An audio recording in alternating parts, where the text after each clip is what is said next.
Magandang araw mga kalabird. Siya nga pala si Indian Mengu.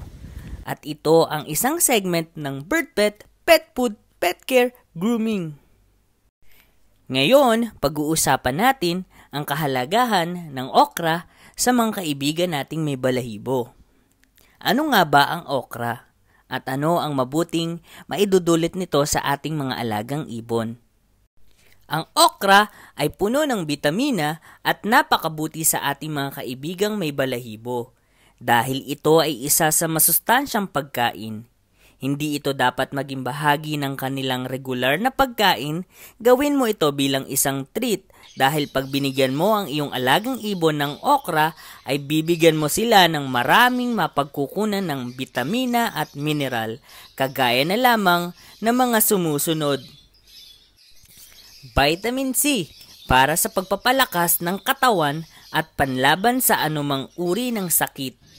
Meron ding potassium.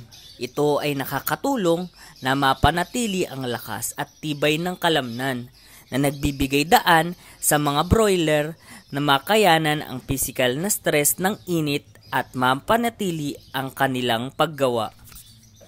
Meron din itong manganese. Ito naman ay isang antioxidant na nagpoprotekta sa mga sel mula sa pinsala ng mga free radical. Maaari rin itong maging ambag sa pagbabawas ng pamamaga at arthritis. At higit sa lahat, meron itong folate. Ay mahalaga para sa cell growth, DNA synthesis at pagkukumpuni ng mga cells.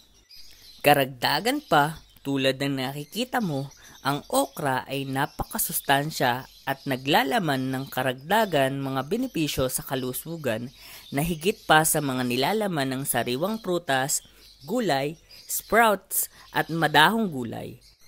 Napakasarap na maibigay natin sa ating mga parot at ibon ng napakasarap na pagkain at matulungan silang manatiling malusog. Tandaan, ang layunin nito ay mabigyan kayo ng sapat na kaalaman at paraan upang mapangalagaan ng maayos ang ating mga alagang ibon. Yun lamang po at maraming salamat. Please follow for more.